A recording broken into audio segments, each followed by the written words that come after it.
Get up, you son of a bitch! Cause Punch Drunk loves ya.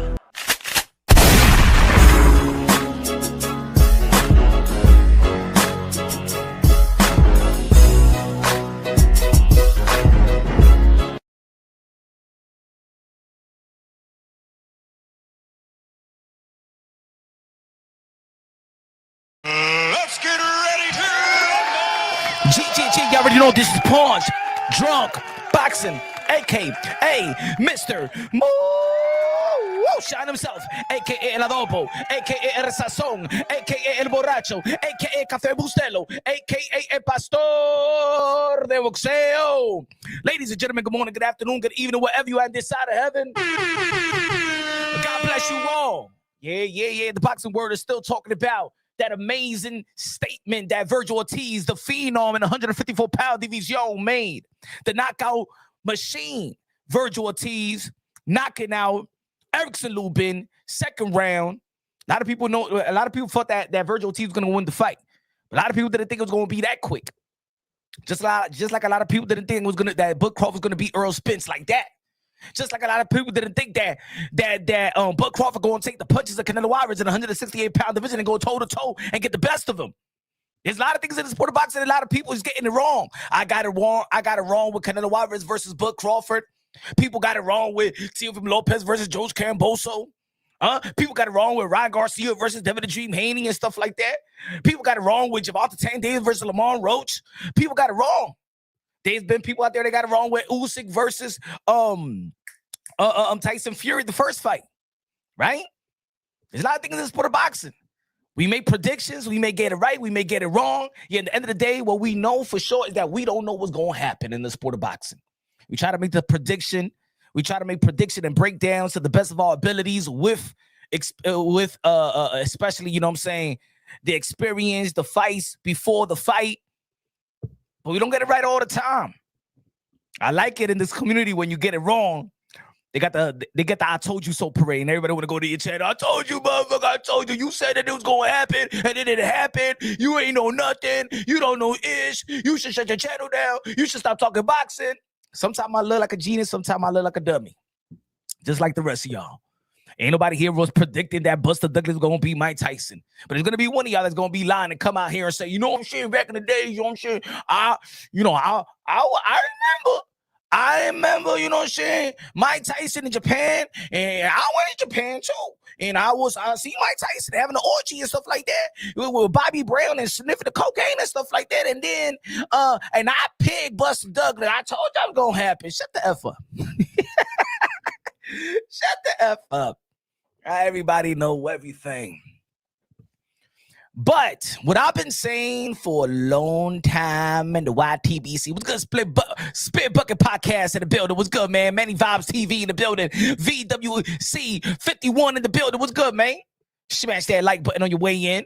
Sam in the building, Davo in the building, what's good, man? What I think about on Chris Eubank Jr. and Conor Benn, I think about Chris versus Conor. They did so good. They did so good in the first fight, my brother. I love this fight, man. I love this fight, man. I was so hype. If you go check the live commentary that I did for that fight, man, I was so hype. But of course, the Chris Eubank Jr., Conor Benn, I call it the Chris versus Conor, the rematch. It's all about the first name. The first fight was all about the last name. They were their father's shoes pretty well. You know, sometimes they be like, you can't fit in my shoes. They fit the shoes pretty well. Conor Benn did his thing. Chris Eubank Jr., the battle of nutrition in that last round. Oh, my God, bro. But now that they have stepped away from the clouds of their dads. We don't see a lot of Nigel Benn. We don't see a lot of Chris Eubank Sr. You know why? Because they made their own lane. Now it's about Chris, and now it's about Conor. The first name is the first name. They did it for the last name the first time. Now it's about their legacy. It's about their legacy, my brother. And I can't wait for the fight. To be honest, I like them. I'm a fan of them equally. But I think Conor Benn is going to do it this time. I think Conor Benn, I don't know how Chris Eubank Jr. could outdo that first performance.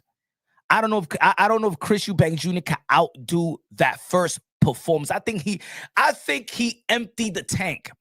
And I think that Conor Benn did have something left in terms of adjustments. I don't think Chris Eubank Jr. could do it. And if he does something better than that, like he was what, I'm not gonna say that both fighters wasn't winning and die in that ring, but Chris Eubank Jr. not 1 ounce, not one cell of a sweat was wasted. You know what I'm saying? I think Conor Benn I think he had a little bit left to adjust. But you know what? I said the same thing about I said the same thing about Alexander Usyk and Tyson Fury. I remember the first fight. I said, I don't know if Alexander Usyk can outdo that first performance. And then remember the first fight with Tyson Fury and Usyk. And I said, well, I think that Tyson Fury, he didn't empty the tank versus Usyk the first fight. But then that proved me wrong. That proved me wrong. But that's the beauty about the sport of boxing. Lono's boxing. He said Errol need to fight Jose Benavidez as a tune-up. Virgil ducking boots. We're going to be talking about that, right? We're going to be talking about that. The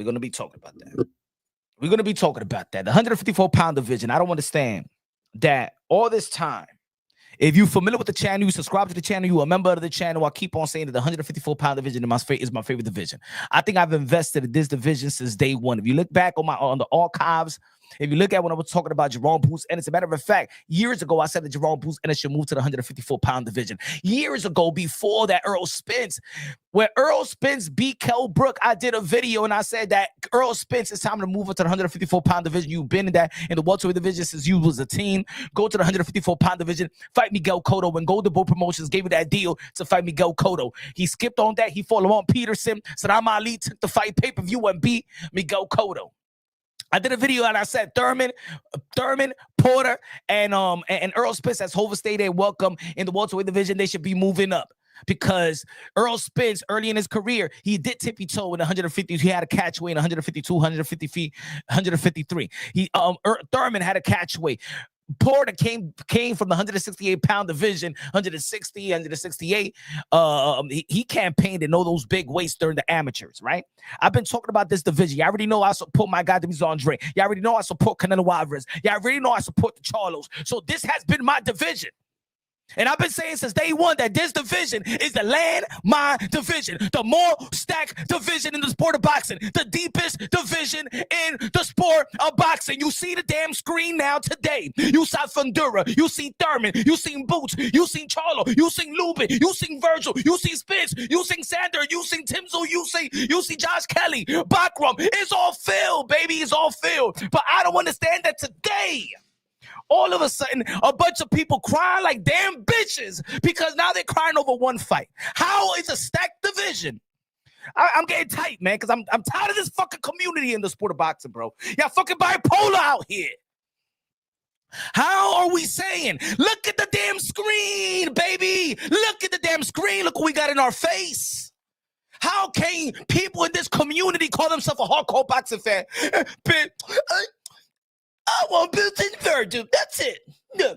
What about Virgil and Earl Spence? Shut up. No. He's old. He got nothing to offer us. What about Charlo and Boots? No, it's Boots and Virgil. That's it. But how you gonna say it's a stacked division? Is the diva? Yeah, I don't care. No, it's not. Boots and Virgil. That's it. I don't give a damn. Boxing is horrible. I'm not gonna pay for boxing. Yeah.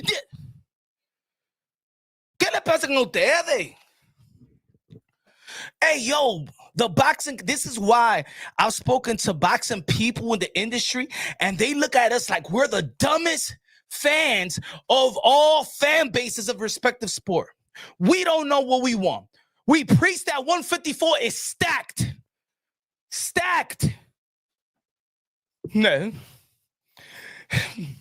Boots, Virgil was ducking Boots if you don't fight him. Boots the Virgin. No, Virgin. I don't care. That's it. That's what's wrong with boxing, man. Motherfucker, we was about to have Fundura and Thurman. We had Boots in the post-fight interview with Virgil Ortiz, but outside we had Boots trash talking to Charlo. Earl Spence come back. We got Xander Zayas that just secured a fight. We got Josh Kelly that just secured a fight with Bakram. Huh? I want Virgil business. That's not gonna happen. I don't care about boxing anymore. That's it. Stop being a damn fag out there, bruh. What's wrong with y'all, bruh? What the hell is wrong with y'all? My God, bruh. I'm hyping this division. 154, baby. 154. Look at we was talking about tournaments out here. We were talking about tournaments out here, my brother. So if it's only one fight, if it's Boots and Virgil or bust, then what's this all tournament talking about? Then if it was all about just Boots and Virgil, then the division is not deep. If it's just about Boots, if it's not, I'm not going to Boots and Virgil, then the 154, that everything that we was talking about, the 154-pound division is shit.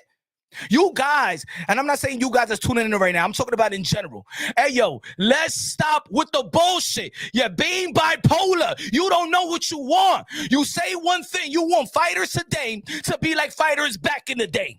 But then when I say, yo, what about Earl Spence and Vergil Ortiz? That's a lucrative fight in Dallas Stadium. 2 Dallas fighters. One guy have one blemish. That's losing to Buck Crawford. That's arguably one of the GOATs. Buck Crawford just beat Canelo Alvarez. That's the only blemish in Earl Spence's record. Earl Spence is a guy that doesn't believe in tune-up. But y'all want to be like, y'all want to hold Earl Spence's hands now. Huh? Yeah.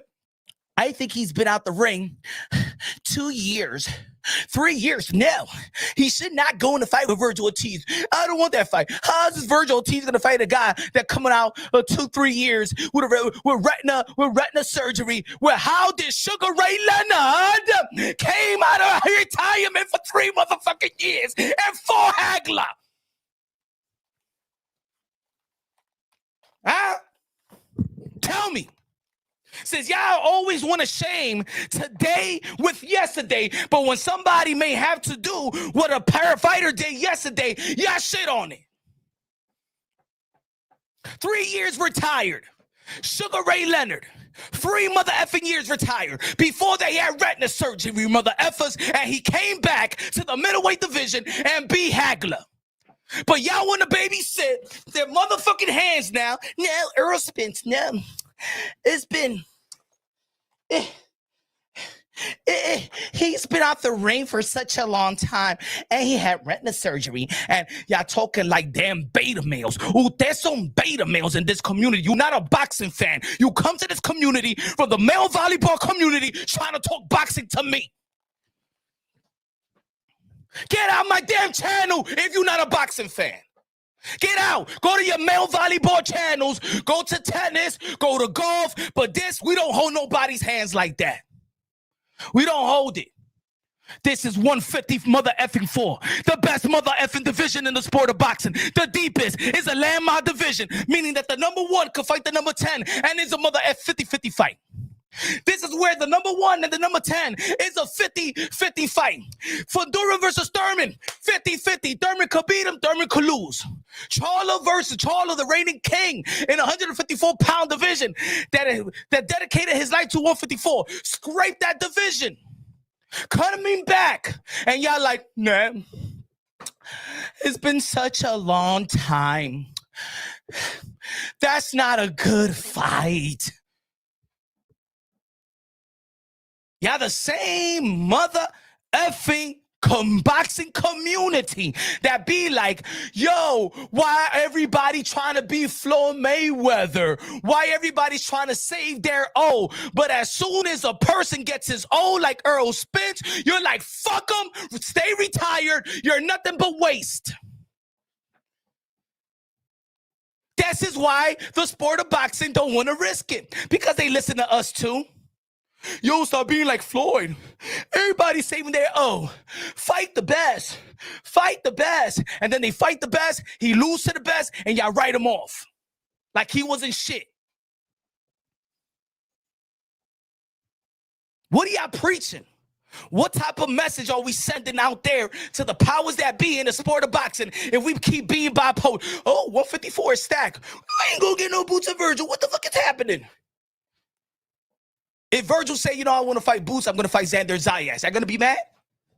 If Boots Ennis say, you know what, man, whatever. Hey, yo, Fundura, I'll fight Fundura if he's not going to be fighting Thurman. Y'all going to be mad? You're going to be mad if Thurman going to be fighting Earl Spence? You're going to be mad? You're going to be mad when Thurman going to be fighting Charlie? You're going to be mad? You're going to be mad because Josh Kenny going to be fighting Bachram? You're going to be mad? You're going to be mad if Majamal fights Boots? You're going to be mad? You're going to be mad if Terrence Bud Crawford comes back to the 154-pound division in which he look ordinary? You're going to be mad? You're going to be mad? What about if Virgil Ortiz, put it this way, I said this earlier. How about the young guys of this crop, which is Fundura, Boots, Virgil from this generation? Fundura is fighting Thurman. All right, the passing. All right, it's time to Fundura to beat Thurman and really get him out of there. How about Boots versus Charlo? They was going at it. Boots fight Charlo, right? Get him out of there. And then Boots fight Earl Spence. Get him out of there. And then we completely turn into this era to their era. How about that, folks? Oh no, that's too much. That's not good enough boxing for y'all. That's not good enough boxing for y'all. No.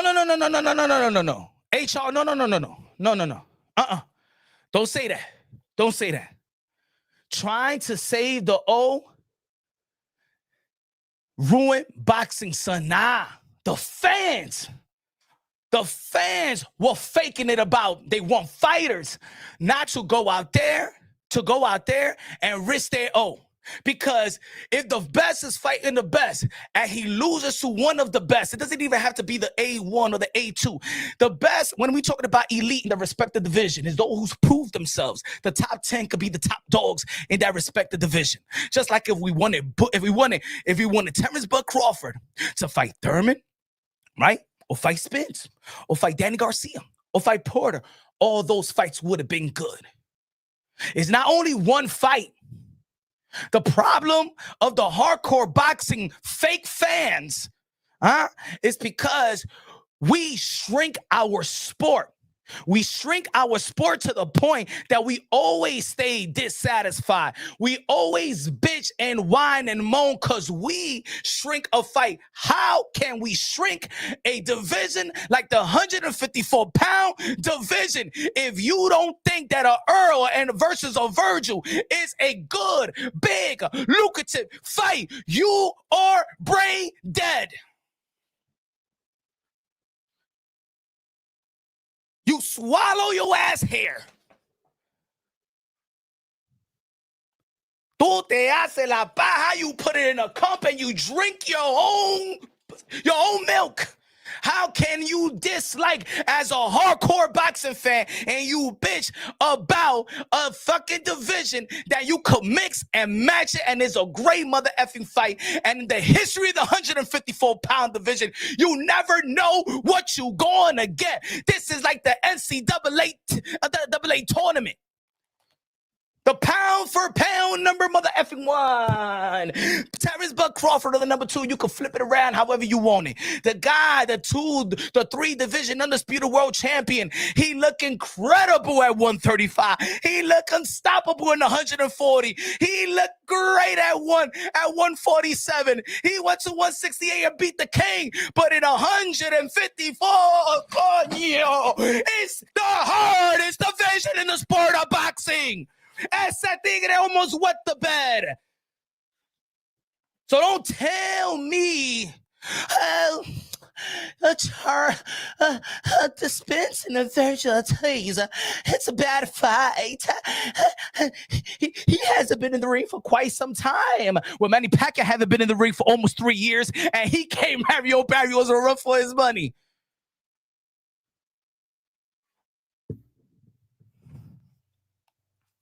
Give me a second, bro. I'm lit with this community, bro.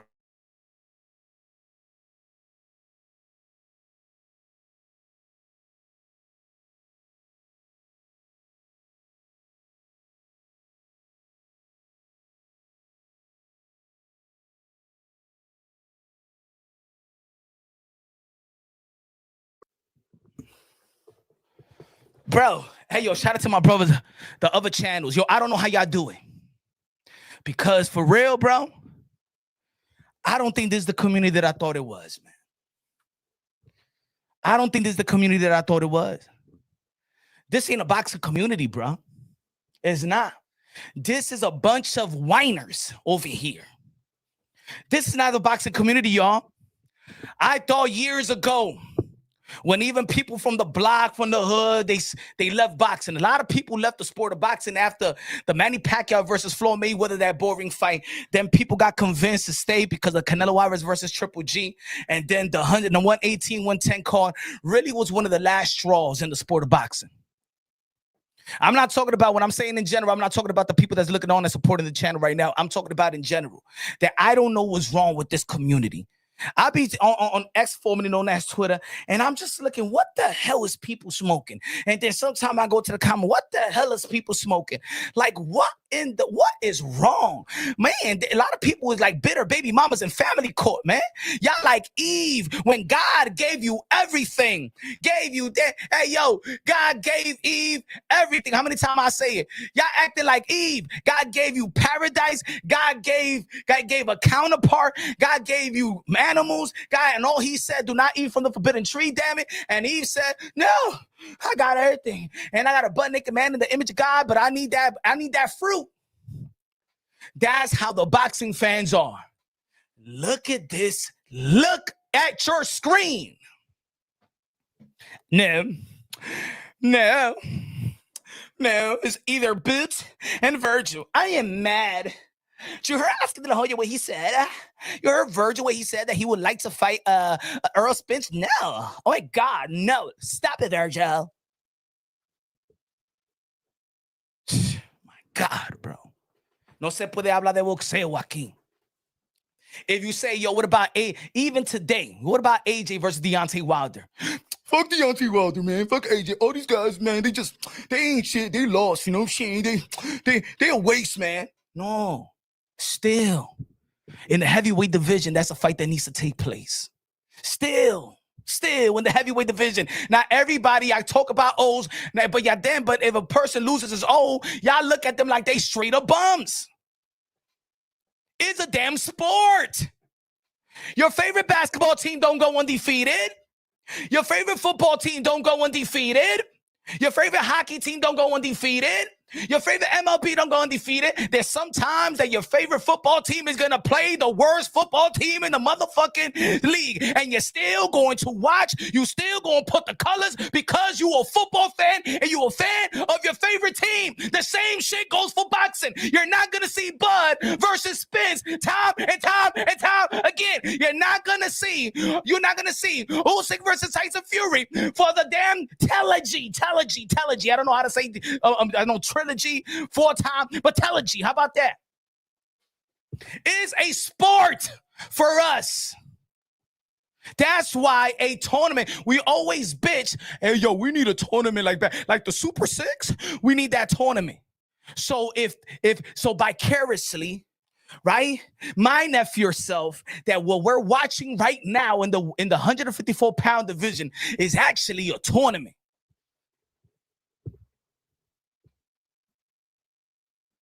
Thurman Frontera, Virgil and Lubin, Virgil and Majimov, Virgil and Boachuk, but then Timzu and Frontera, Timzu and Bakram, Josh Kelly and Bakram. Huh? You get it? You get it?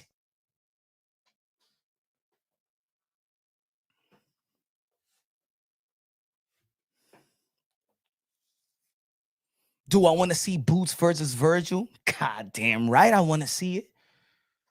But you telling me that I'm going to bitch, whine, and moan because Virgil has a possibility of fighting Earl Spence in Dallas Stadium? Earl Spence, again, only blemish was losing to arguably one of the top 10 greatest, and people already put in top 5 greatest fighter. So that loss really ain't that bad. He just lost to somebody special, not just great in his generation, somebody special.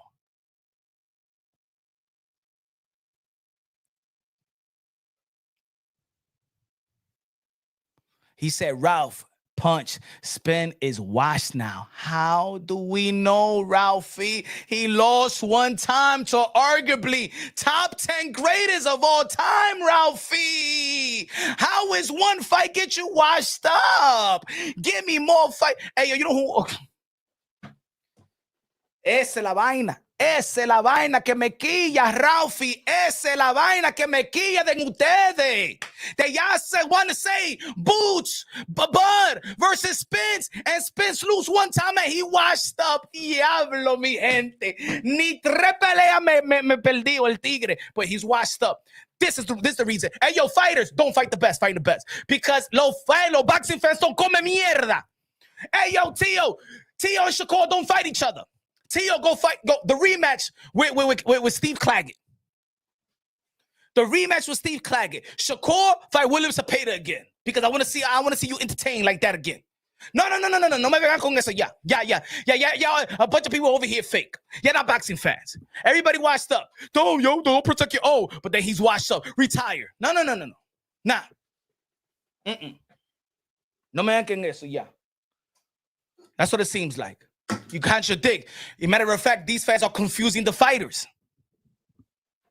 He said, I knew Spence was washed before the Buff fight.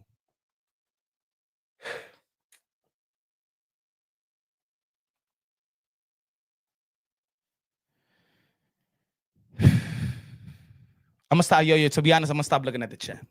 Okay, to be honest, I love boxing too much. And I thought this community was about boxing, pero ustedes me están quillando a mí, porque no lo entiendo.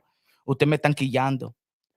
If Spence was washed, Spence beat Danny Garcia after the car accident. Spence broke the orbital bone of Ugas, but he was washed heading to the Bud Crawford fight.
Let me know. Let me know if there's if the male volleyball community has infiltrated my boxing channel's comment section. Let me know. Let me know if y'all come from the golf community. I don't know shit about the sport of boxing.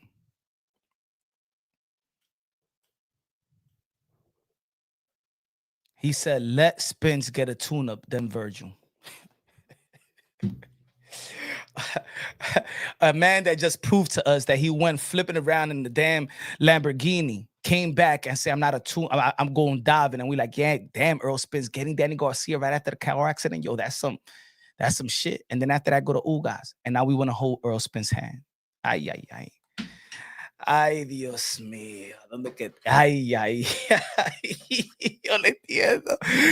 No entiendo, Dios. ¿Qué está pasando con los boxing fans, Dios? What has happened to this community, folks? I got it for y'all. I got it.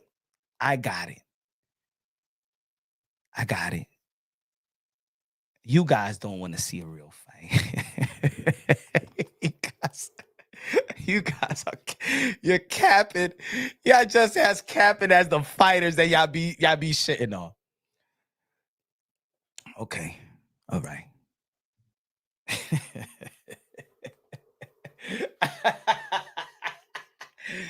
Oh shit.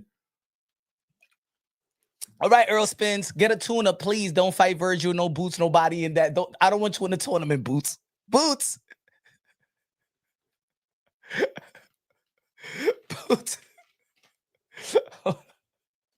Lo voy a poner aquí. Boots, don't come back here. You're not in the tournament. You're not allowed. You're not allowed in the tournament, Boots. You're not allowed. Manny, stay away. You got beaten up by Bud Crawford. No, I don't want you to compete. Just please, Earl Spence, don't go out there versus someone dangerous. Just fight someone easy. I want to see you, just ring around the rosy. I don't want you to ride the roller coaster. I want you to ride on the Ferris wheel. Don't do it, Earl Spence. Don't go and fight Virgil. Earl, please just take a tune-up. Which one tune-up? Don't do it, Charlo. You've been away for such a long time, Charlo. Don't do it, Charlo. Charlo, please.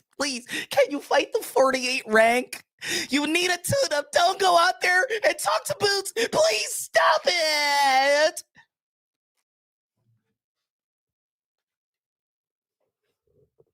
Jackie Hernandez, la reina. Hey, Jackie, please save us.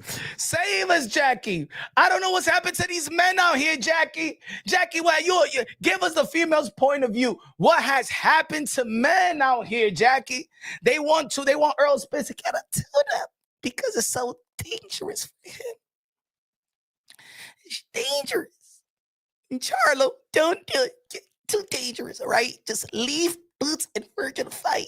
Don't come, please.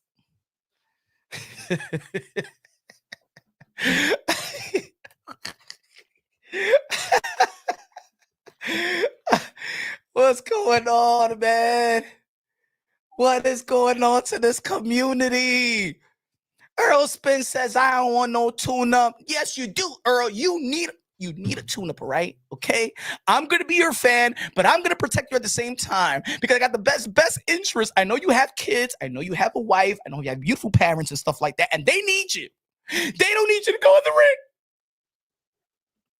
and fight Virgil. Did you see what Virgil did to Eric? Earl, EJ, Mr. Spence, did you see what Virgil did to Eric? I don't want to know.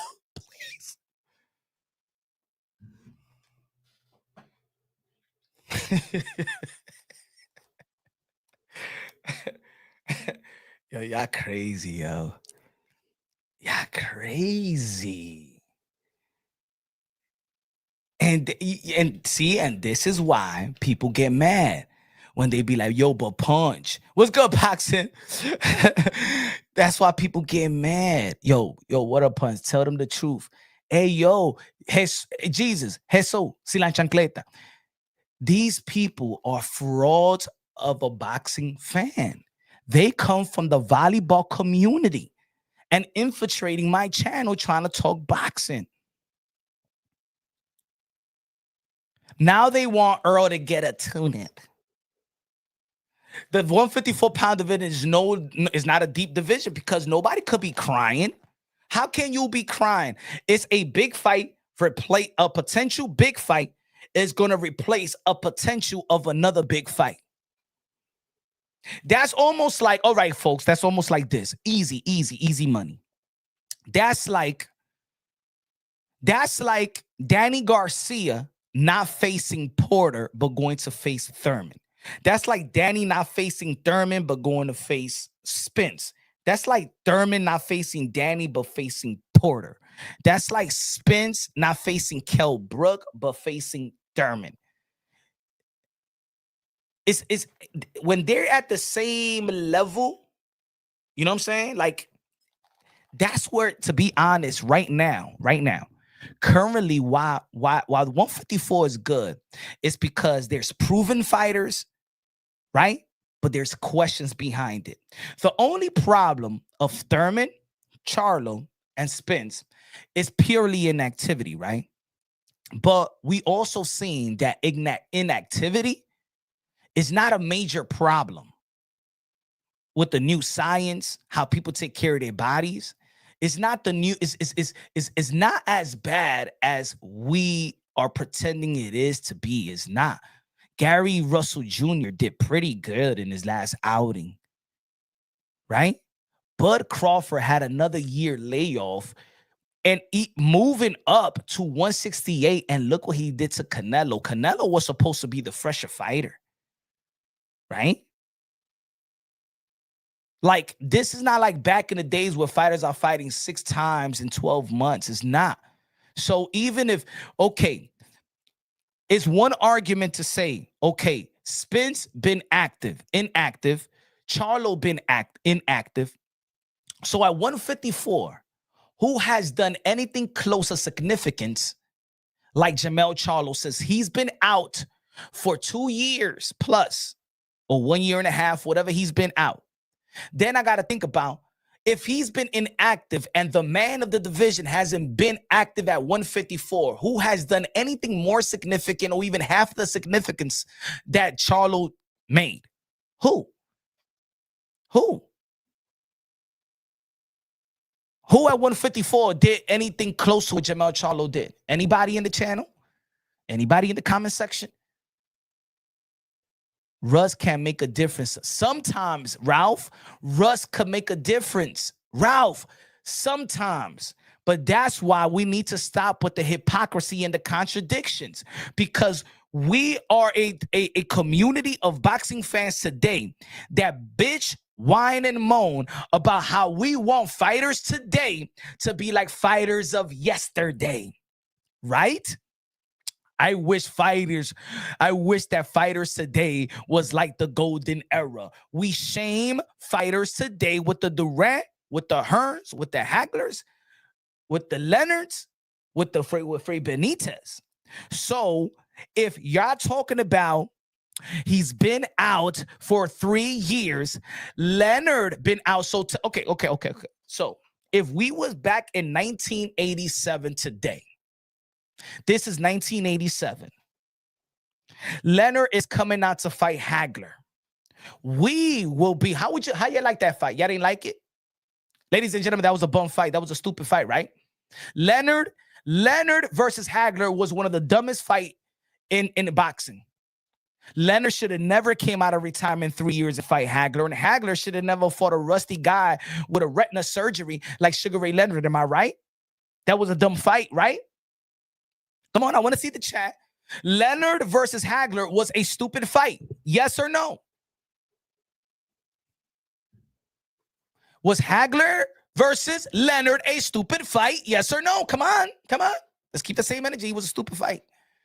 It's dumb. Should have never happened. Hagler is stupid. Leonard is stupid. He's going to come after 3 years of retina surgery. Oh, my God. Huh? Oh, no? War? No. It was dumb. It was dumb. He's been out for 3 years. How dare Sugar Ray Leonard, after 3 years retirement and having retina surgery, right? Career-ending surgery, right? And he retired twice. He retired in 1982, came back in 1984, and retired. So how many fights did Sugar Ray Leonard had in the span of 5-6 years leading up to the Hagler fight?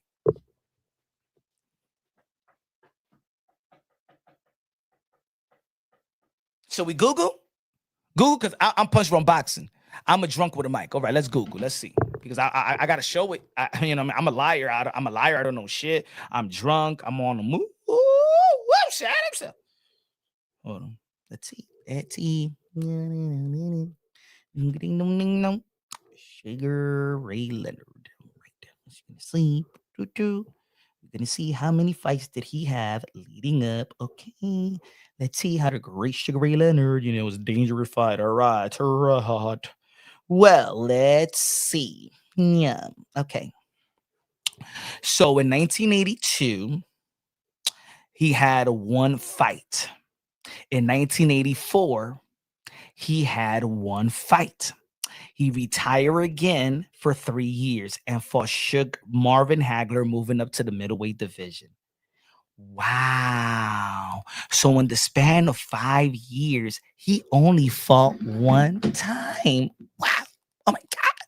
He was so dangerous.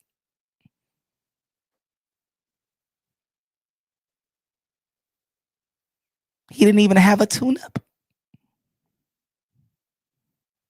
But we want fighters to be like back in the days, right? But Earl Spence need a tune-up for Vergil Ortiz. Like, now put it this way. This is Hagler we're talking about, right? It's Hagler. Hagler we're talking about. Boxing talk, boxing talk, boxing talk, boxing talk.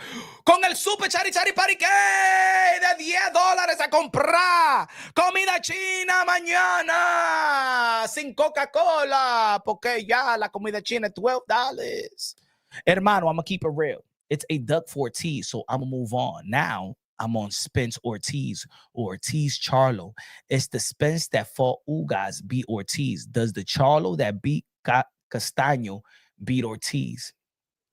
Hey, yo, boxing talk. The beauty about this division is that we truly don't know what's gonna happen.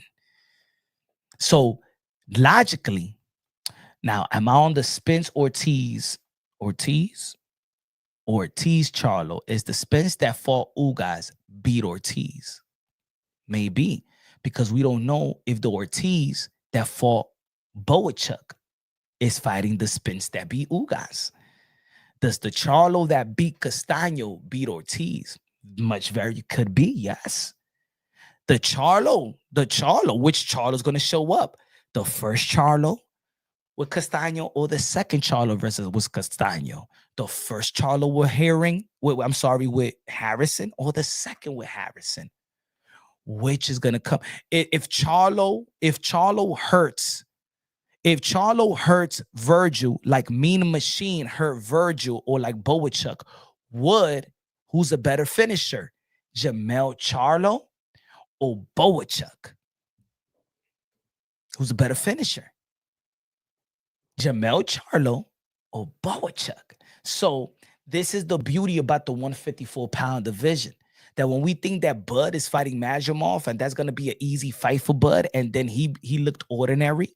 When we thought that Virgil was going to beat Boachuk easily, but it was controversial because we thought that Tim Tszyu that beat Brian Mendoza, and Brian Mendoza beat Fundura, and then people thought that Tim Tszyu would beat Fundura, but Fundura, a last-minute replacement, beat Tim Tszyu and then beat him worse in the rematch. Then we think that Tim Tszyu will lose to Bakram. Did we think that Brian Castaño was going to give Lara a run for his money and had a draw? This is why I like this division. This is why nobody could say, oh, man, this guy Earl Spence is washed up. Because Earl Spence only showed us a washed up Earl Spence, if you could say, and not even washed up, is that like we saw Bud did to him and what Bud did to Canelo, let's just give the credit that Terrence Bud Crawford is just in a pure other level than his contemporaries like Earl Spence. It was Bud that beat Spence. That's it. Nobody else. Not Kell Brook in his prime. Well, Kell Brook, they got beaten up by Triple G. Not Porter. Not Danny after the car accident. He practically almost ended a career of Ugas. Broke his orbital bone. Like, I could understand this. All right, folks. I was talking about this the other day, right? It's one thing about being inactive and looking like Adrian Broner. Is another one of being inactive. Okay, folks. How do you see Earl Spence looking right now, physique-wise? Earl Spence look in way better shape than he was when he was active and in between fights. How y'all like how Earl Spence look? This is boxing, so we think about physique, we think about weight, we think about everything. That's something that we need to talk. So ain't pause, ain't no homo. How does Earl Spence look? It's one thing about being inactive, but he's saying he's gonna take his time. He said, "I need to see Earl sparring." So you're gonna go to Dallas and go to see a session. I would like to see everybody sparring, unless that you get it.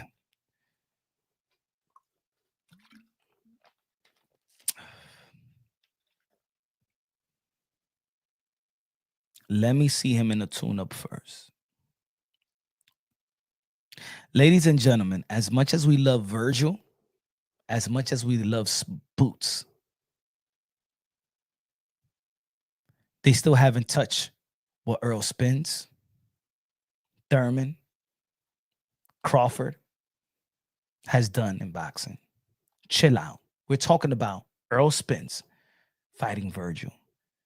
As much as I love the entertainment value of Virgil, as much as I love Boots, Virgil to this day is not even a champion. Boots, to get his belts, did not beat no Thurman, no Bud, no Spence. He got elevated.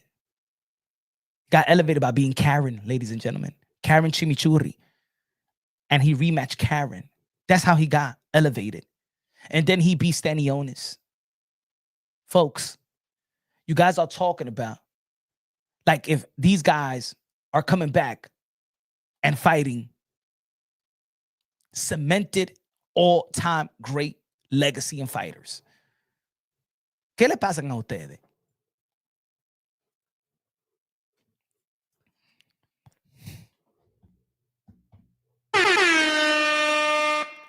Boxing talk. My brother, I think it's because Spence is coming off a bad loss. Spence is coming off a bad loss. Okay, I understand.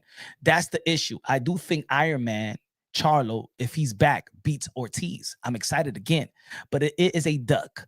But I do think Charlo and Spence versus Ortiz is a 50-50. But boxing talk, I get it. We're going to call Virgil a duck. Virgil a duck. There hasn't even been a contract yet. The reason why we call Boots Ennis a duck is because it was a contract on the table in which he declined, in which Eddie Hearn, his promoter, said there was an official offer. Turkey Al Sheikh said it was an official offer. Why are we calling Virgil Ortiz? Let's wait. He just fought on Saturday. There hasn't been no offer. There hasn't been no contract. Why all of a sudden we calling him a duck? A real duck in the sport of boxing is when you have a official offer on the table, at least a proposal, something that you can redline, a term sheet. What is the term sheet for Virgil or the contract or the proposal, written proposal in which you could redline for Virgil Ortiz and Jerome Boots Ennis? Ladies and gentlemen, let me tell you like this. If you got an eye for boxing and you love the sport of boxing, let's be real, let's be honest. We all admire the skill set of Boots Ennis. Boots Ennis never got flamed. The reason why Boots Ennis got flamed was because the beloved, most powerful man in the sport of boxing, which many in the sport of boxing groom to love because he's doing incredible things in the sport of boxing, exposed Boots Ennis for ducking. This wasn't a narrative pushed by any boxing content creator, any media, right? See, because in one thing in boxing, especially around this, around the YTBC and stuff like that, is always a community that creates a narrative, spin a narrative, and then there's another debunk army, a bunch of other channels that want to debunk this channel, and then there's the he's a ducker, no he's not, he's a ducker, and then there's a back and forth, a community with the other community, the boxing content creator with the other boxing content creator. This one is debating this one is defaming this one making a video out of this one because he's spinning narratives, this one is spinning narratives. This is not a narrative, ladies and gentlemen. This was Eddie Hearn, Boots Ennis promoter, who said on the Fight Hype interview that we got an initial offer to fight for Boots Ennis to fight Virgil. And I spoke to Boots and say, what are you going to do? And he didn't know if he was going to move up or stay down, because even Eddie Hearn said that he's planning to move up after the post-fight interview with Karen, that he can make the way easy. So here's a 154-pound contract with Virgil Ortiz, and he changed his mind. This is not a narrative. Now, if there is an offer like there was for Boots and Virgil declines, then we could call Virgil a duck. Yes, then it's a duck that ducked a duck. In the end of the day, it's the same level, so we're back to the level playing field.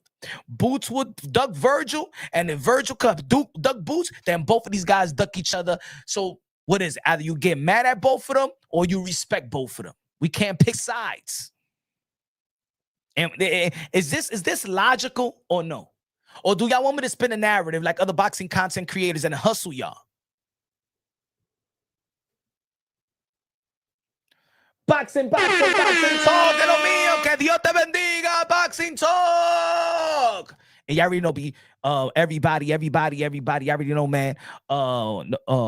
Boxing to a side for just a bit. Y'all already know the sons and daughters of the Most High, one race, the human race. The best thing you could do in your life is have God in your heart. Got to say that always. Boxing talk says that's true. It's just the energy seeing them face to face got us hype. Then it was watered down with other options talk. If we're going to make boxing great again in America, we need fights like this ASAP. And I agree with you 110%. That's the reason why the thumbnail said, do not waste our time wasting time. I'm going to hold Virgil Ortiz, Golden Boy Promotions, accountable for letting Boots in the ring and then acting like that's going to be the next fight. Because most of the time, that's how fights is about to get made. Just like Keith Thurman got in the ring when Danny Swift Garcia beat Brandon Rios, and then they fought next. But I have seen in the past where two guys get in the ring and nothing happens. We've seen Triple G and Demetrius Andre. When Demetrius Andre got in the ring after the Steve Rose fight, they shook hands. It ain't happened. Nobody held Triple G accountable. Am I right or wrong? Right? We did see Bud Crawford and Canelo Alvarez in the ring after Canelo Alvarez beat William Skull. The fight was made next. Cool. Right? What else that we seen in the ring? So I'm going to hold Golden Boy Promotions and Virgil Ortiz accountable for that because it was their show. They let Boots in. Virgil Ortiz did say, yo, Boots, come over here. So Virgil hyped the fight. So I agree that Virgil Ortiz needs to take accountability because you, within your post-fight interview and your promotional company, let another fighter get in there with their promoter. So boom, y'all shook hands. You said, Boots, come over here. So now you can't really back off of that because now you got the world of boxing talking. It's the image, and I get it. And I'm going to hold Virgil Ortiz accountable for that. I'm going to hold Virgil Ortiz accountable for that. You know what I'm saying? Because you could have easily said, because Charlo was there and Earl Spence was there, and Virgil Ortiz easily during this post-fight interview would have been like, yo, Earl Spence is here. He's been knowing me since I was 11 years old. We came from the same gym. Boots, I will definitely outfight anybody. I will fight you. But Earl Spence, if you're looking on, you ready to get back, I want you in the ring. And right there, then people would have been like, hey, yo, you know what I'm saying? Because this is what happened. Now, the narrative that Matchroom Boxing and Boots need to create, and I think they did a good job. Because before the post-fight interview, everybody's already on Boots already dug Virgil. But because of the move, letting Boots in the ring, shake his hand, calling him, we're going to fight, and Virgil was telling Boots, are you going to say yes? And Boots say yes. Now we're holding the two parties accountable. Matchroom Eddie Hearn is there. Oscar De La Hoya is there. If y'all not planning if y'all plan to do that and then waste our time, that's why I got that. This is the nature of the live. Don't waste our time wasting time, because in the end of the day, this fight could happen in February. Virgil Ortiz, I don't want to hear people say you need to go to a long vacation. I get you had a training camp, but you ended that fight in two fights. Boots Ennis, 1 round. I'm not 2 fights. I'm sorry. 2 rounds. Boots Ennis, 1 round. Nobody got cut. Your hands is good. Nobody got stitches. Let's get this fight done. Both of this coming out for great momentum. Great momentum. Two stoppages. Two great performances, 1 stoppages, and 1 guy that outperformed Bud Crawford with Majimov.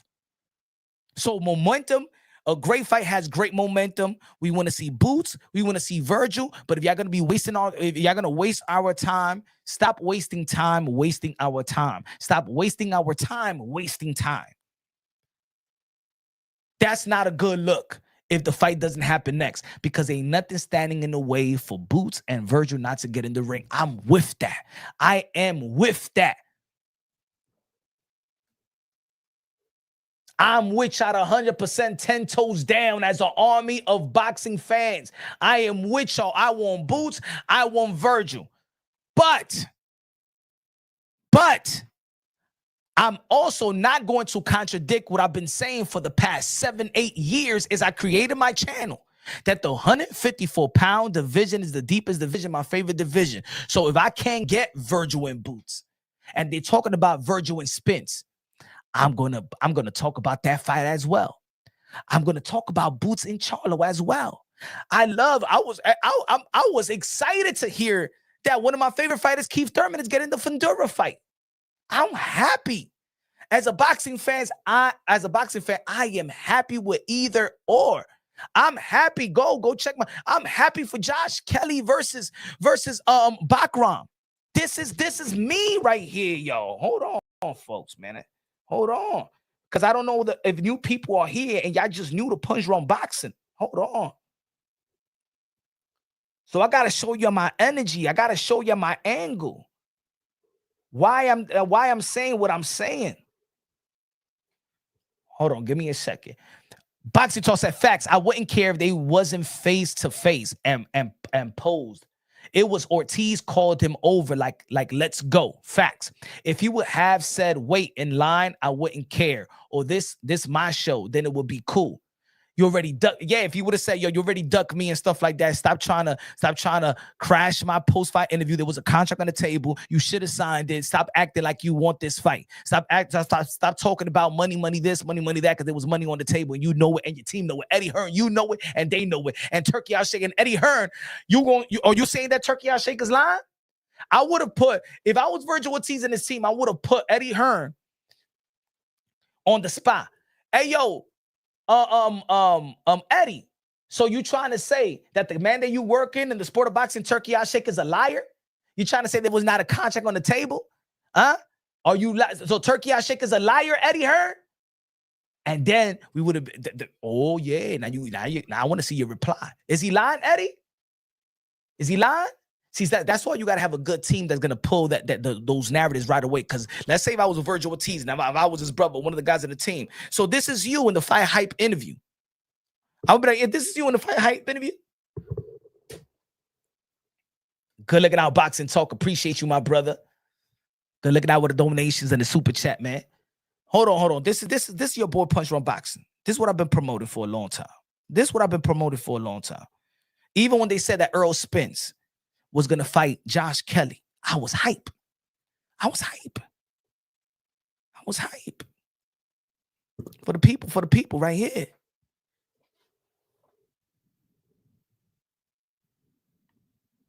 Jerome Boots Ennis versus Josh Kelly. Look at the date. Look at the date.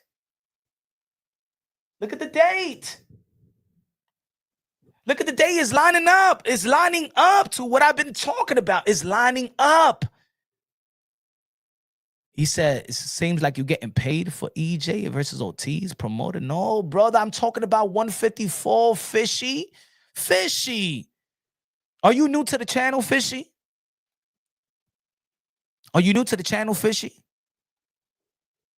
Fishy, are you new to the channel?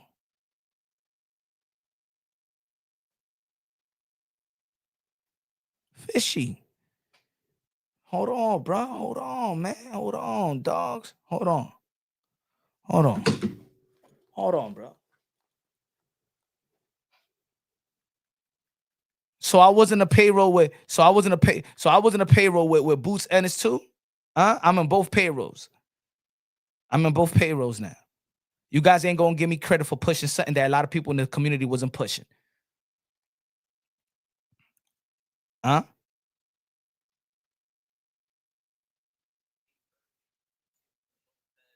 Stevenson, Tank, Devin Haney. What do you feel about? Because I feel like that crop right there.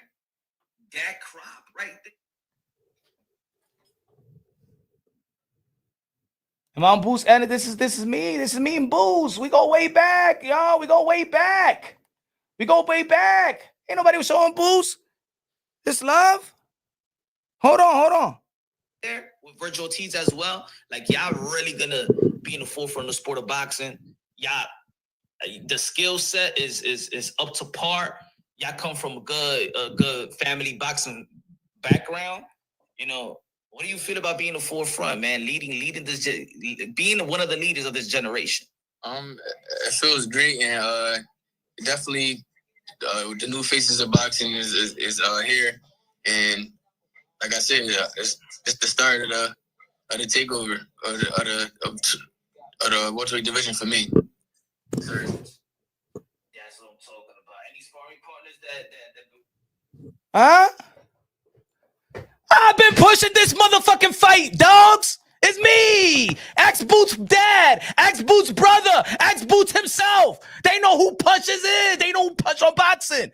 When y'all was stuck on Sturman and Spence, and Bud and all these guys, and Wilder versus AJ, I was with the young crops coming up. That's been me, bruh. That's been me. Niggas, y'all just catching up. Motherfuckers just catching up. But hey, that was a long time ago. Who knows these young guys? Nobody knows. I'm Punch Wrong Boxing. That interview only did like 200 views. It's not my fault y'all ain't watch it. It's not my fault y'all wasn't into exclusives. It's not my fault that y'all don't tune into the amateurs. It's not my fault. It's not my fault.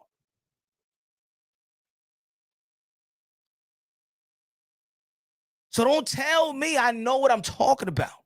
I know what I've been promoting. I know Boots. I love this fight. Boots versus Virgil. I love this fight. But they're at 154. If Boots, and at 147, if Boots would have said, yo, I'm fighting Spence rather than Virgil, who you think I'm going to say, nah, man, Boots is ducking Virgil because he's fighting Spence. Boots is ducking Virgil because he's fighting Thurman. Boots is ducking Virgil because he's fighting Danny Silva Garcia or Porter or Ugas. Come on. But this 154 is deep now. And those guys has moved up to 154. And the thing is this, is that none of these guys, outside of Earl Spence and Bud Crawford, but because Bud Crawford is great, bro. It's GOAT. Now he's a GOAT. He's a GOAT conversation type of fighter. Not just great. That's the only blemish in his record. That's the only guy that demoralized. Charlo never been demoralized, and Thurman never been demoralized. When I see a fighter demoralized, that's when for consecutive time, that's when we be like he's washed up. That's when we tagged him with the washed up. But as of right now, the only thing that we could tag him is inactive. That's it. That's the only thing we could tag him.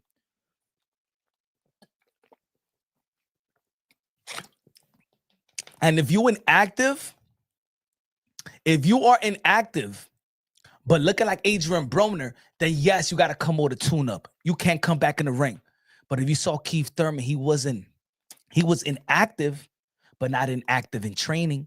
Gary Russell Jr. was inactive, but not inactive in training. And Earl Spence, this is Earl Spence. Earl Spence looked smaller than Vergil Ortiz. This guy's walking around in weight.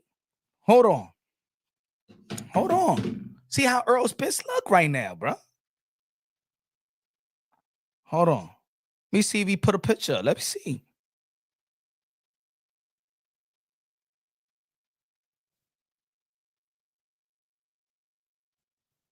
Matter of fact, let's get yo.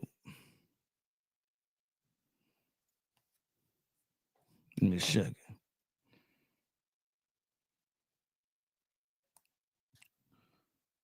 See Earl. Hold on. Let's go to Earl. Where's Earl Spence?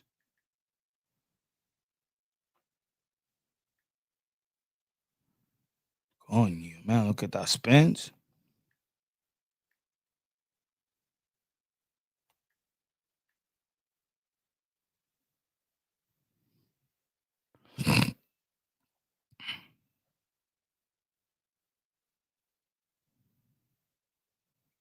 Hold on.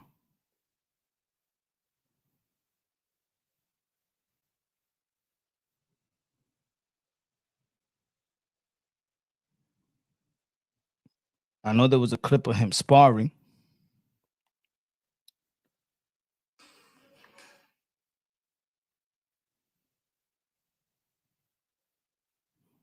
Damn.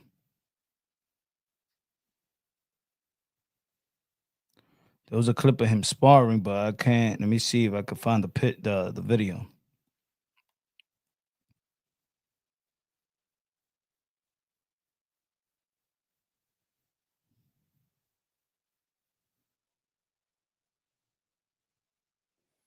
Oh, look at this video, bro.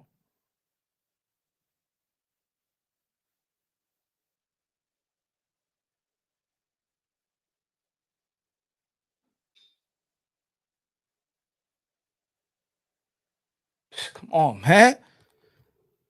It's one thing about being inactive. There's one thing about being inactive in the ring, but not being in active training and living a clean life outside of the ring. And you could tell by his body, he's living a good, clean life. Just like Thurman said, I've been inactive in the fighting, but not. I've been in training camp all these months, all these weeks. Same thing with Gary Russell. Go follow Gary Russell. He stay in the ring with he stay in the gym with his brothers. Now, if you inactive, like Adrian Broner, drinking, getting fat and all that, and then saying you're going to come back and fight Virgil, that's a whole different type of story. Now we could say, yo, get a tune-up, get the hell out of here, man. Come on, man. You look like you drinking, you're smoking, and BCO, you just looking for a payday. Earl Spence don't look like he look in between fights and shit like that. That's doing nothing. Oh, my fault. I didn't read that. My fault. Boxing Talk. I got you right here. Hunter on the eye. Hold on. Good looking out. Boxing Talk. You don't gotta defend yourself. The real ones know. You got between Charlo and Zayas. I got Charlo. Also, any truth to Teo versus Shakur being done. Teo versus Shakur is going to be announced real soon, ladies and gentlemen. Yes, Teo versus Shakur is going to be announced real soon. That's why we want Ennis Ortiz, because if Teo, hey y'all, that's going to be my next video, Boxing Talk. That's going to be the next video. I already did. I'm gonna upload it later. I'm actually talking about Virgil versus Boots and Teo versus Shakur, and we're going to have to create the new four kings in the sport of boxing. Are they the new four kings? I'm gonna be doing a video. Add Devin Haney as the Fab Five, like that, like the four kings with Fred Benitez and stuff like that. But I'm just saying the core of the new four kings: Virgil, Boots, Teo, Shakur. Add Devin Haney as a Fred Benitez and stuff like that as a Fab Five. But y'all understand the boxing. You understand what I'm trying to say. God bless you, Boxing Talk, for that. God bless you. Que Dios te bendiga, mi hermano, to the fullest. Hunter! The Hercules of the YTBC. Hunter, the Hunt says, come on, Punch, you my guy. But they not about to sell me this bullshit. These dudes looking for a way out. Point blank. Earl or Jamal ain't been in the ring for over 2 years. They teams was talking all that ish. I'm gonna say it again, Hunter the Hunt. This is the 154-pound division, and you know my you know my channel. I don't cap for Earl Spence. I don't cap for Earl Spence. I don't cap for Earl Spence. My guy, if I done a little bit of capping in the beginning, it's been when I came into this community talking about the 154 and talking about my favorite fighter, Keith von Tom Thurman. I used to debate people with Keith von Tom Thurman and Earl Spence. So trust me, I'm very well known in not giving Earl Spence the benefit of the doubt. But Earl Spence is still a name, and I'm not going to be naive about it. And Earl Spence only lost to Bud Crawford. Those are the facts. Earl Spence, as a fighter, been a consistent, good, very good fighter. The inactivity has been a plague in the sport of boxing for everybody. That has been the biggest issue in the sport of boxing. It's not only Earl Spence. It's a lot of these fighters. And let me say it like this. Just because a fighter is fighting one time a year, that's not enough either. That's still inactive. It's not even good that my guy Teofimo Lopez only fought one time this year. That's not good as well. That is for me, that is even worse than Errol Spence, because at least Errol Spence is in his mid-30s. It's sad to see fighters fight one time a year at the age of 20. It's sad to see when Vergil Ortiz was just getting sick left and right. It's sad to see. It's sad to see that even Jerome Boots Ennis is going to be what, 29 years old, 28 years old, 35 plus fights, and still don't got a significant name in his resume. That's just as good as Inactive to me. Hunter the Hunt. That's just as good as Inactive to me. What about y'all? Okay, you fight enough, but you don't fight nobodies. Ladies and gentlemen, that Lima fight is Inactive to me. That's just as good as being Inactive. Right? Because at the end of the day, if you could be active and still fighting the fights that we never asked you to fight, is Inactive for us. Right? We still bitch. We still moan. We still cry. We still hold them to the fire. Come on, Boots. Why you fighting Lima, bro? Come on. Hey, yo, Tio, why you fighting Steve Claggett, yo? Come on, man. Come on. Hey, yo, Shakur, why you fighting Artem, man? Come on, man. Come on, man. Right? It's the same thing. We still frustrated whether they're active fighting nobodies or inactive fighting nobodies.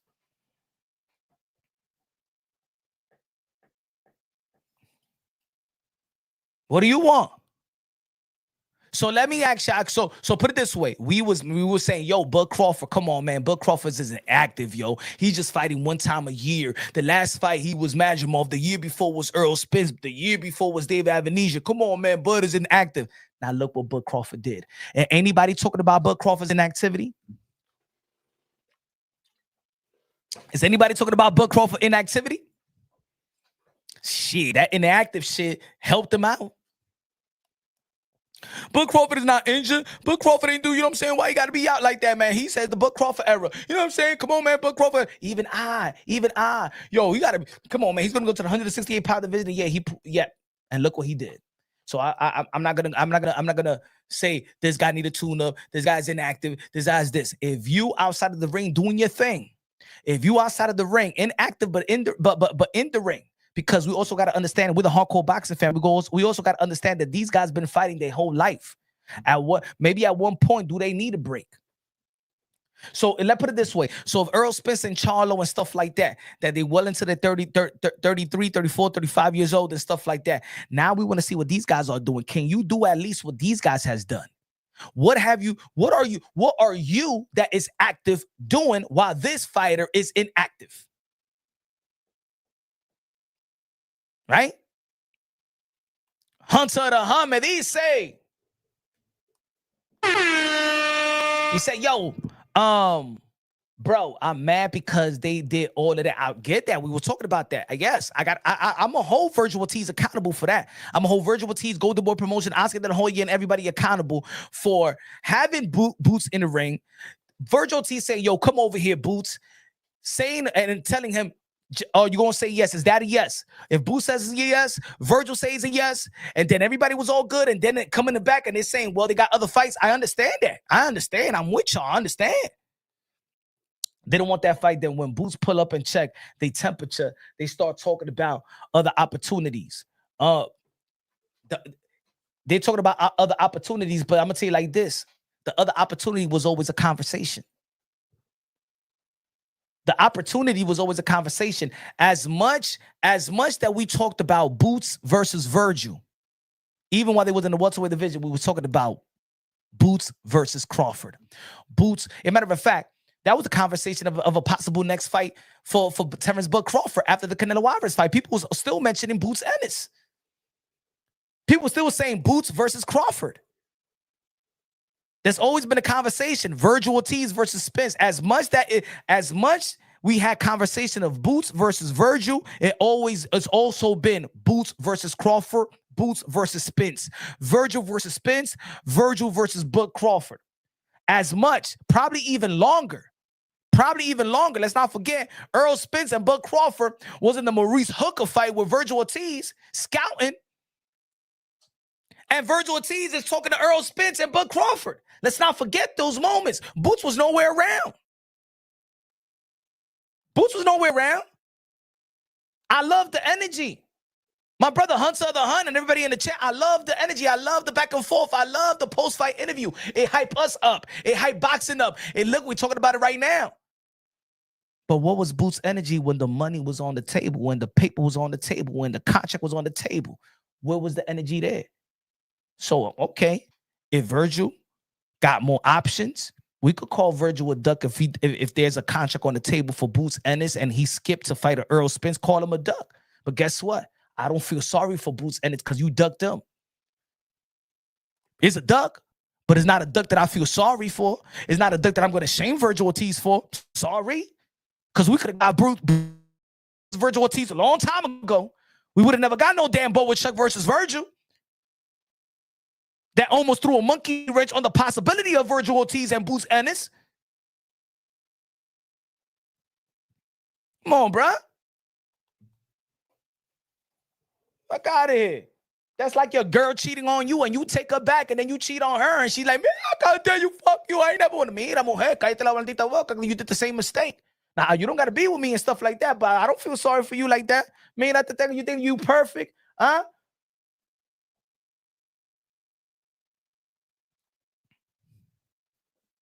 Right?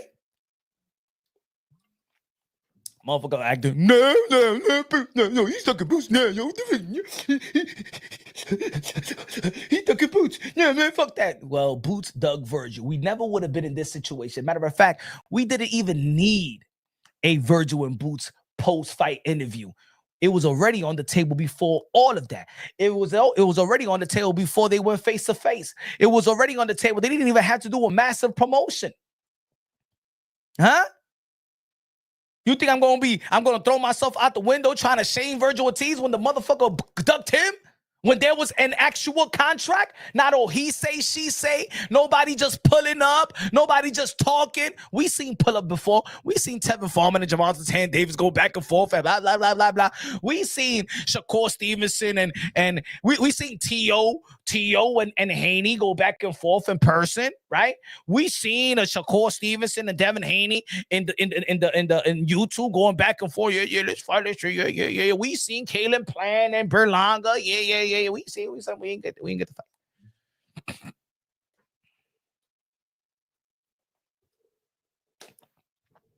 Now Virgil ducks Boots and gives me another fight outside of the names, outside of we already know that Xander's gonna be fighting. We know that Josh Kelly gonna be fighting Bocha. If he gives us something outside of the Charlo, outside the window of Fundura and Thurman, so I'm saying it right now, Virgil. If you give us another fight, and even though that Virgil has been, look, Bochuk, Majimov, and Lubin, you can't even be frustrated with Virgil Ortiz right now. Boots fought Lima. Virgil was fighting Lubin, Bochuk, and Majimov. Majimov, after the performance he had with Bud Crawford. And that's not going to play into the history books, right? But Virgil fought a guy that there were people, many felt, half of the people felt that actually Majimov sneaked a victory over Bud Crawford. Virgil fought that guy after. So y'all could sit around and bitch, whine, and moan about Virgil Ortiz. Virgil Ortiz is actually risking it, and y'all know it. And there was a contract for Boots to fight Virgil, and y'all know it. I know y'all want to switch the narrative now. Oh, because y'all saw him face to face. Oh my God, he stepped up to him. He stepped up to him. He stepped up to him. That's Virgil Ortiz's show. He said, Boots, ven pa acá. Come over here. Why you acting like, time out, wait. This is a boxing show, Golden Boy Promotions, Virgil Ortiz fight. If Virgil nor Golden Boy Promotions don't want Boots in the ring, they won't have Boots in the ring. That's why when Virgil said, is that a yes? The clout doesn't come from Virgil. There was already a contract on the table. Is Boots going to sign the contract when the contract is there? That's the fucking question y'all need to ask. Not this little back and forth talk. Not, oh yeah, you man enough to do a post-fight interview, or you man enough to fucking sign the mother effing contract when it's in your table, and then you don't have to switch up like your promoter said and Turkey Al Sheikh said. That's the question y'all need to ask. Is Boots going to sign finally? Yes or no? He said yes. Fuck what he said. Is he going to do it? No, he pulled up on him. He pulled up on him. No, that contract pulled up on Boots. And Boots tied his boots up and ran from that contract. Vete pa la mierda con ustedes. Because y'all capping right now.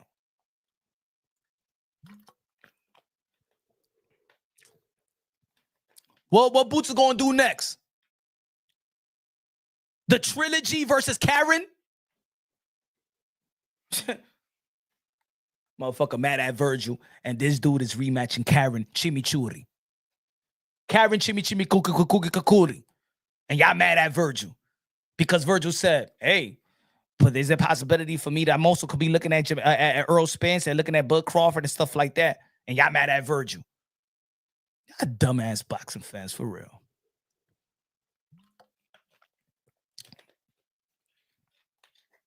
He said why he was at fun. Come on, but now y'all holding Boots' hand, bro.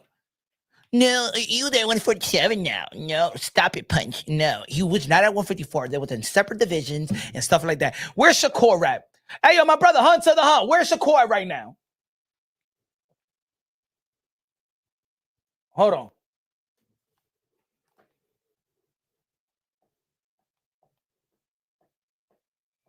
What division is Shakur is at right now?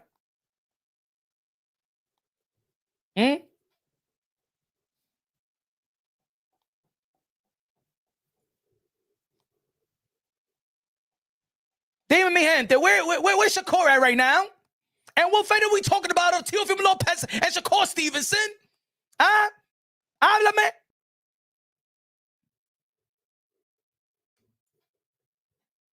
Y'all don't want to see Teofimo Lopez and Shakur Stevenson because Shakur is 135-pounder now? Huh? Dime mi gente, háblame. Háblame, Hunter. Háblame ahora. Hercules, háblame. Huh? I love you, my brother, but hey, háblame ahora. Talk to me. You don't want to see that fight because Shakur is at 135. Coño, vamos a ver.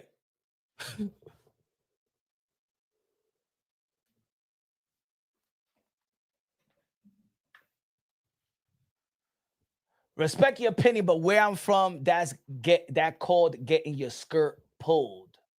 I don't know what that means. No, but that's a fight.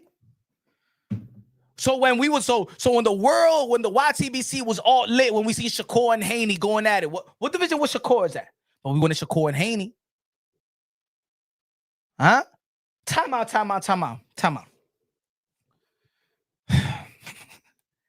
The boxing world was getting flamed, but not, the PBC fighters was getting flamed, like Shakur, not like Spence, Thurman. When Terrence Bud Crawford was at 140 and he called out the Manny Pacquiaos of the world, the Thurman of the world, the Earl Spence, while he was still at 140 and people was already starting to, before he got to 147, the narrative that Manny Pacquiao was ducking Bud, Spence is ducking Bud, and Thurman is ducking Bud. But Bud was still in that at 147. I did a whole video about it. He still didn't fight at 147 yet. Come on, guys. Come on, man. Come on. For whatever reason, we don't want to speak fact. Punch, you can't be mad at Boots not fighting Teo because Teo, he had nothing to offer Boots. You can't be mad at Boots because he was not at 154. And how much you want to bet that Boots has fought a catch weight heading to 154 in his resume? If I find a fight that Boots Ennis fought out of the 147-pound division, so it debunks that narrative. Vamos a ver. He posted on boxing. Vamos a ver, Pontron, díselo a la gente que tú bebes mucho. Díselo. 1 minute. 1 minute. That's fine. Vamos a ver si hay pelea aquí para Boots Ennis. Vamos a ver si hay pelea. Vamos a ver si hay pelea. Vamos a ver si hay pelea. Ay, ay, ay, ay. Si hay pelea aquí.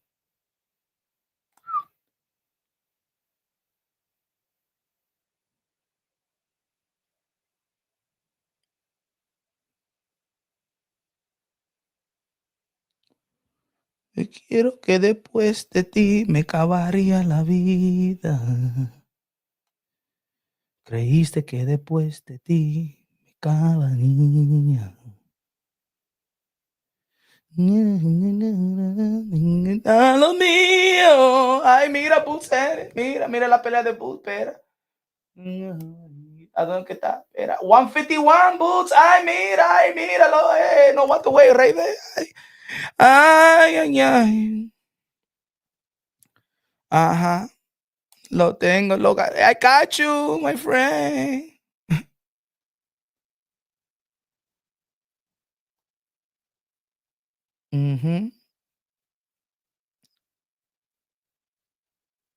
Ajá. ¿Cuál era esa? 151. Pero, ay.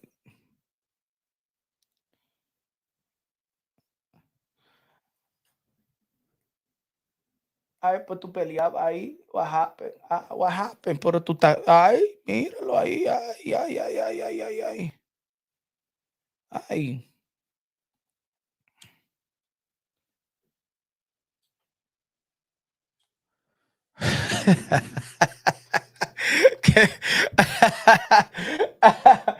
Who is that again?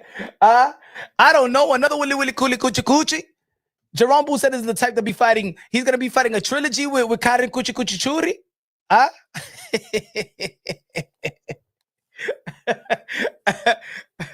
No punch. He was not at 147. Pues Boo's never fought nobody outside of 147. No, he never fought nobody out of 147. Porque Virgil Ortiz le sacó la mierda. Let's listen to Eddie Hearn. Let's listen to Eddie Hearn. Wait a minute.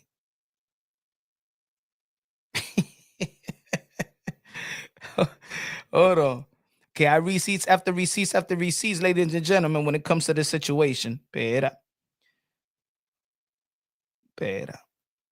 1 second. Should I upload this? Let's upload this.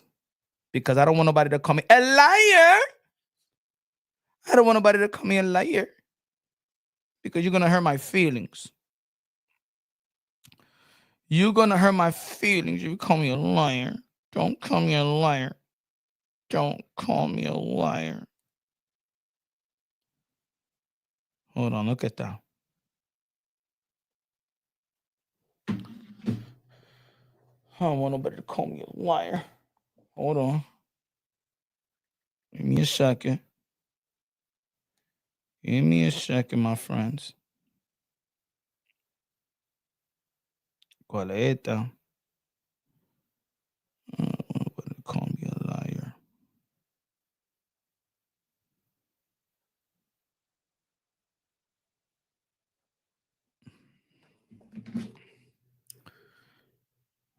Let's see a transcript.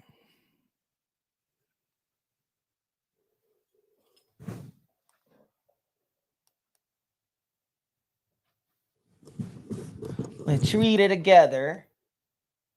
Ennis versus Ortiz offer. Turkey Al Sheikh revealed that he attempted to arrange a fight between Jerome Boots Ennis and Virgil Ortiz Jr., but the deal fell through because Ennis decided against moving to 154 pound, as his promoter Eddie Hearn said Ennis changed his mind.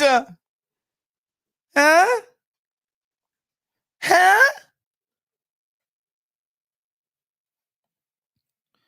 Wait a minute. Wait a minute.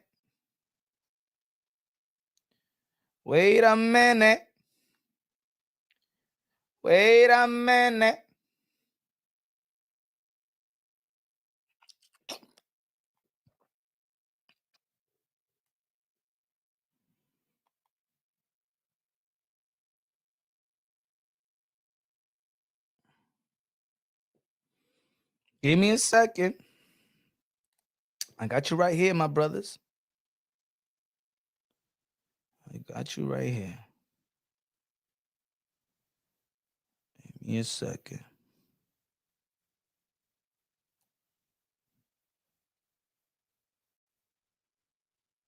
Give me a second.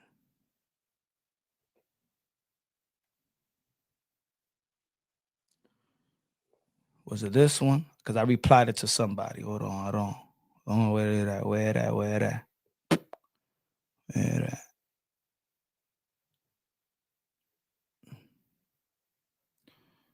that?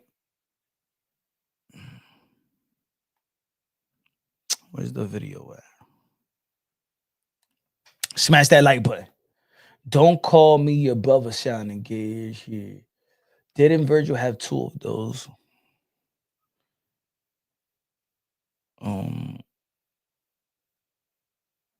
Better.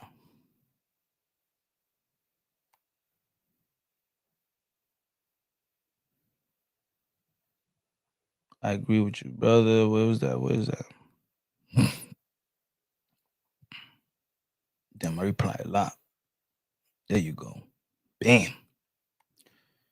There you go.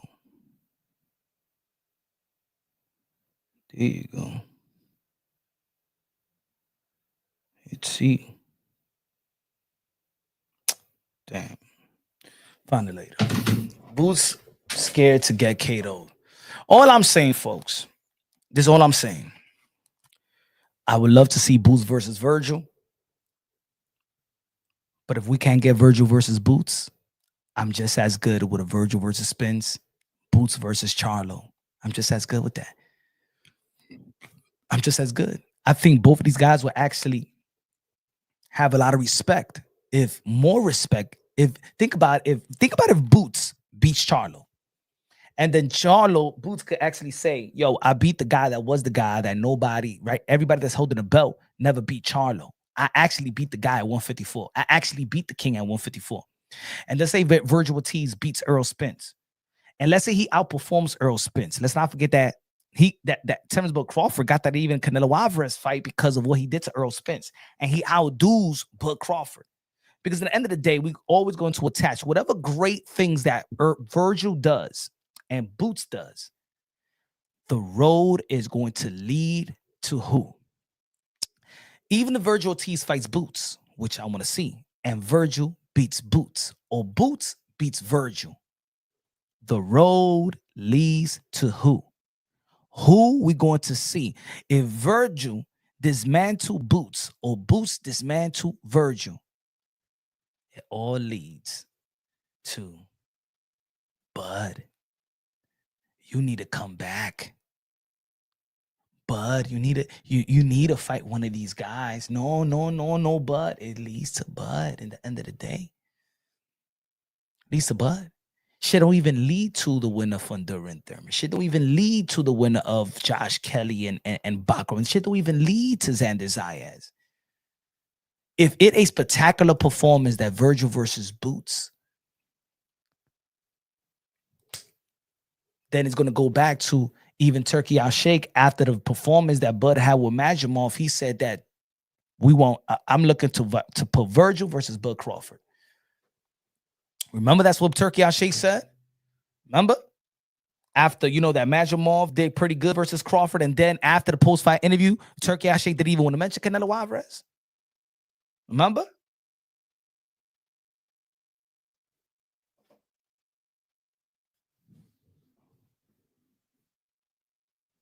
Saudi sports official Turkey Al Sheikh wants to make a fight between Terence Crawford and Virgil Ortiz Jr. He stated he will offer Crawford a lucrative deal for this matchup, especially if Crawford does not fight Canelo Alvarez next. Al Sheikh sees this as a major fight for the American market and a significant opportunity for both boxers. That's how close Virgil Ortiz is. In the end of the day, ladies and gentlemen, we win as the boxing fans. We win. We win. I get it. The pull-up, The post-fight interview got us all hype. I'm hype as well. But I've been hyped about what you see in the screen. I've been hyped about it. So I don't care if Fundura didn't fight Thurman, but if Fundura would have fought Xander, if Fundura would have fought Bud, if Fundura would have fight Earl, I was still happy that Fundura was going to fight Earl Spence. I was still happy. I'm still happy that Charlo saying I'm going back to the 154-pound division what makes it more stacked. I am still happy that Josh Kelly was going to fight Boots, but then they didn't give me enough money, but now he got a championship fight versus Bakram. I was happy about this opportunity for Vergil, Ortiz, and Lubin. I was geared for that fight. I'm still winning. We still winning. As boxing fans, we still winning. Heading to January 2026, we're going to have Shakur. We're going to have Teo. We're going to have, of course, the conversation with Boots and Virgil or anybody in the top at 154. It was beautiful to see that Jamel Charlo and Earl Spence, the past, not the past, the present or the future or the past or whatever, was all around just yapping at each other. It was good to see Earl Spence in the locker room with Vergil Ortiz.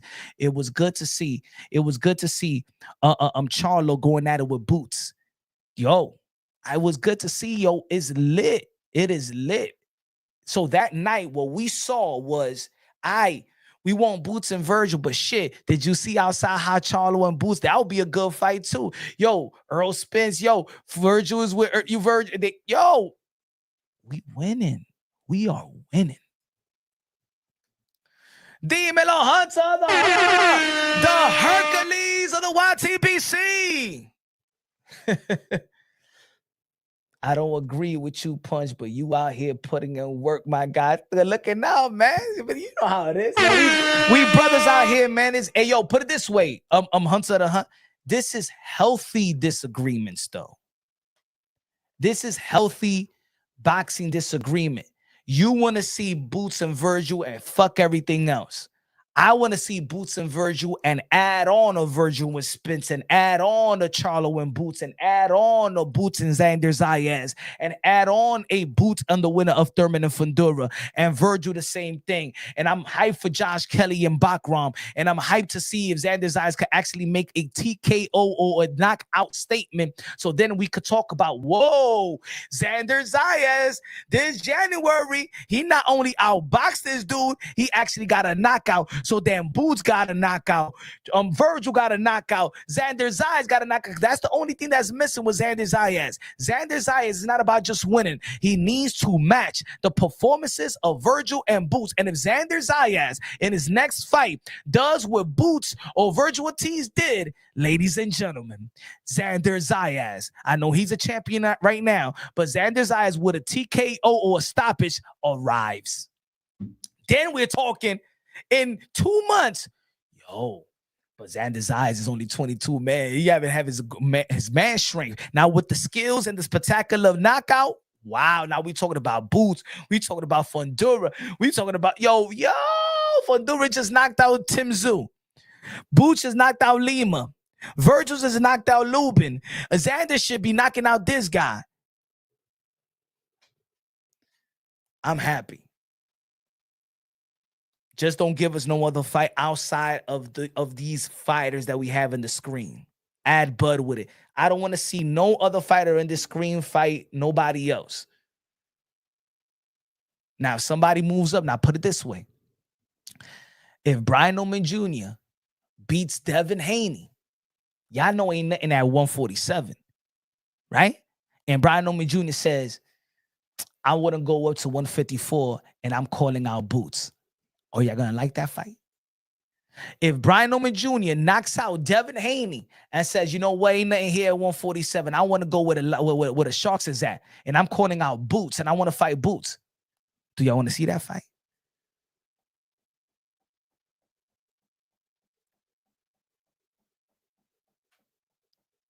Hell, you see what I'm talking about, folks? It's going to get lit. How about if Devin Haney surprises? I don't think Devin Haney going to surprise with a knockout victory. And if he doesn't get a knockout, I can't see Devin Haney going to 154 just yet. But if Brian Oman Jr. knocks out Devin Haney and says, I'm going to 154, makes that 154 even more interesting. We winning as boxing fans. All these guys just got to fight each other, and that's it. And guess what? Guess what? Guess what? Brian Norman Jr., if he beats Devin Haney as a WBO champion, he puts himself in mandatory position to face Xander Zayas. 2 top-ranked fighters.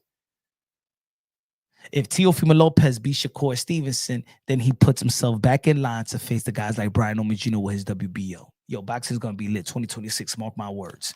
I got to go. Ladies and gentlemen, thank you for showing love. Love y'all. God bless. And on to the next.